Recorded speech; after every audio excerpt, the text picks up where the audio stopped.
नमस्कार, सलाम और जूले। मैं हूं सोनम वांगचुक लद्दाख से।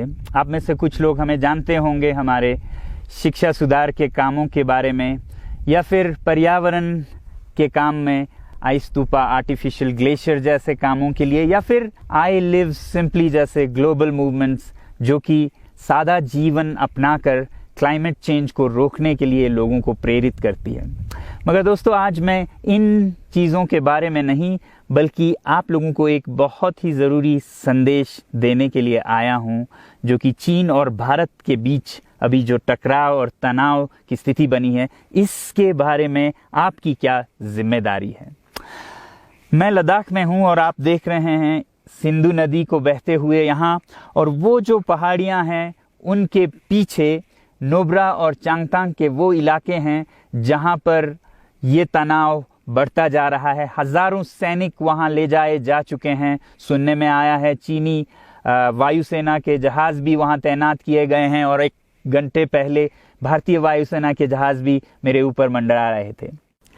सामान्यतः जब सीमा पर तनाव होता है तो हम आप जैसे नागरिक ये सोचकर सो जाते हैं रात को कि सैनिक इसका जवाब दे देंगे। मगर मैं आज आप लोगों को ये ज़रूरी बात बताना चाहता हूं कि इस बार सिर्फ सैनिक जवाब नहीं, दो तरफा जवाब हो और उसमें नागरिक जवाब भी हो। तो आप जैसे नागरिक दिल्ली, मुंबई और बेंगलोर और अनेक शहरों से क्या कर सकते हैं इसमें, ये समझने के लिए पहले हमें समझनी होगी चीन की ये हरकत और वो ऐसा क्यों कर रहा है। आपने देखा होगा कि ये सिर्फ भारत के साथ नहीं हो रहा है, बल्कि पिछले कई हफ्तों से चीन ये दक्षिण चीनी सागर में वियतनाम, ताइवान और अब हांगकांग के साथ भी छेड़खानी कर रहा है।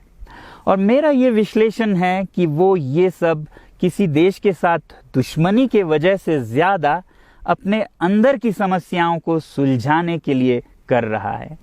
आज चीन को सबसे बड़ा डर है तो अपने जनता से डर है। उनकी 140 करोड़ की आबादी, जो कि एक बंधुआ मजदूर की तरह बिना मानवाधिकारों के चीनी तानाशाह सरकार के लिए काम करते हैं और उसे धनी बनाते हैं। जब वो नाराज हो जाए तो फिर एक क्रांति की सी परिस्थिति बन पड़ती है, और इससे चीन बहुत डरता है।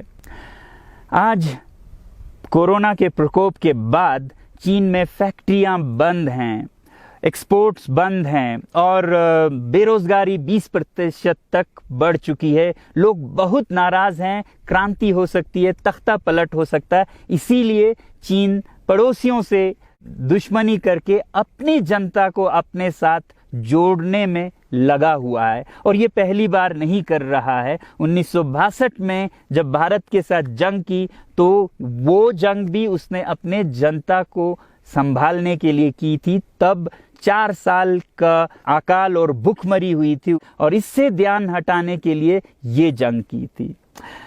चीन के लिए अपनी जीडीपी और जो खुशहाली है उसे बढ़ाते रहना बहुत ही ज़रूरी है, और जिस दिन जीडीपी घट जाए वहाँ की जनता क्रांति के लिए तैयार है। मैं तो कहता हूँ कि इस बार भारत की बुलेट पावर से भी ज़्यादा वॉलेट पावर काम आएगी। जो नागरिक पैसा खर्चते हैं चीन के सामान को खरीदने में, ज़रा सोचिए, हम आप भारतीय उद्योग को मारकर चीन से मूर्तियों से कपड़ों तक हर साल 5 लाख करोड़ के सामान खरीदते हैं, और फिर यह पैसा आगे जाकर हमारे सीमा पर हथियार और बंदूक बनकर हमारे सैनिकों के मौत का कारण बन सकती हैं।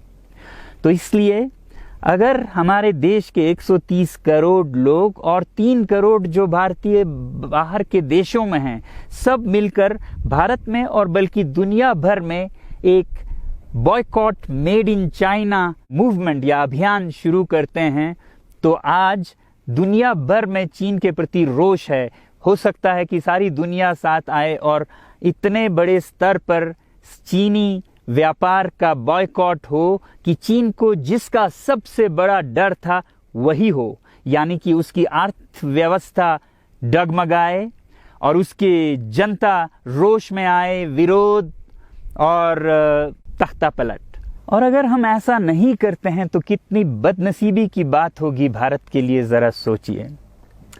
एक तरफ हमारे सेना सीमा पर जंग लड़ रही होगी और दूसरी तरफ हम आप चीनी सामान, मोबाइल से लेके कंप्यूटर्स, कपड़ों से लेके खिलौनों तक को खरीद कर उनकी सेना को पैसा भेज रहे होंगे, चीन की सेना को। ये तो हुई हार्डवेयर की बात। दूसरी तरफ हमारी युवा चीनी सॉफ्टवेयर, एप्स, गेम्स जैसे टिकटॉक, शेयरिट, इन सब में मस्त, उन्हें दूसरी तरफ से करोड़ों करोड़ों का पैसा भेज रहे होंगे। तो इसलिए बहुत ज़रूरी है कि हम एक नागरिक जवाब ज़रूर दें और इसे एक अभियान बनाएं, ग्लोबल मूवमेंट की तरह। ये बॉयकॉट मेड इन चाइना का जो अभियान है वो भारत के लिए भी एक वरदान साबित होगी। जैसा कि हमारे प्रधानमंत्री ने एक विजन हमें दिया था स्वावलंबन का, सेल्फ रिलायंस, वो तब हो सकता है जब हमारे अपने उद्योग फलें फूलें। और जब हम बॉयकॉट करते हैं इन सामान का तो अपने देश के उद्योग का, उत्पाद का हम प्रयोग करेंगे और उससे मजदूरों को रोजगारी मिलेगी और सारा देश खुशहाल होगा। बजट होगा कि हम और अच्छी तरह से टक्कर ले सकें सीमा पर भी। तो इसके लिए मैं आप लोगों से अपील करता हूं कि जहां तक ऐप्स और सॉफ्टवेयर की बात है तो हमारे युवाओं को एक हफ्ते में उन्हें अनइंस्टॉल करना चाहिए। Boycott made in China, software in a week and hardware in a year. क्योंकि साजो सामान के लिए वक्त लगेगा हमारे अपने देश से और बाहर से विकल्प निकलने तक, तो उसे हम 1 साल के अंदर कर सकते हैं। तो ये हम न सिर्फ अपना प्रतिज्ञा करें बल्कि 100 और लोगों को इसके बारे में समझाएं, शेयर करें सोशल मीडिया पर, और हमारी जो मीडिया है वो जनता तक, देश के कोने कोने तक पहुंचाए। और जैसे ही इसका असर दिखने लगेगा, इंटरनेट से ऐप्स लाखों में, करोड़ों में अनइंस्टॉल होंगे, तो चीन को संदेश साफ जाएगा और यही एक तरीका उसे मेज पर पहुंचा सकती है जहां पर की बातचीत हो शांति की। तो जाते जाते मैं ये बता दूं कि मैं क्या करने जा रहा हूं। इस फ़ोन पर जो भी चीनी ऐप्स हैं उन्हें तो मैं 1 हफ्ते में हटा रहा हूं, बल्कि ये फ़ोन जो कि चीन में बना है इसे भी मैं 1 हफ्ते में अपनी ज़िंदगी से अलग कर रहा हूं। और 1 साल के अंदर हर वो चीज़ जिस पे मेड इन चाइना लिखा है उसे ज़िंदगी से निकालने जा रहा हूं। हमें चीन से, चीनी लोगों से कोई समस्या नहीं है, चीनी सरकार और उनकी रवैयों से समस्या है। जब तक चीन में परिवर्तन ना हो हमें ऐसा करना होगा। और आप लोगों से मैं अपील करता हूं कि आप अपने शहर में, अपने मोहल्ले में ऐसे इवेंट्स करें जहां लोग प्रतिज्ञाएं करें कि चीनी सामान का बहिष्कार करें जब तक चीन में परिवर्तन ना हो।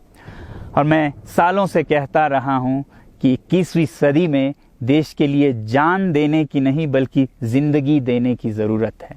लद्दाख में बढ़ते हुए ये देश के लिए जान देने का कारोबार बहुत देखा, और जहां एक तरफ मैं सलाम करता हूं उन लोगों के लिए, उन लोगों को जिन्होंने देश के लिए जान दिया, मगर इस 21वीं सदी में मेरा ख्याल है कि देश के लिए जान देने की नहीं, जिंदगी देने की ज़रूरत है।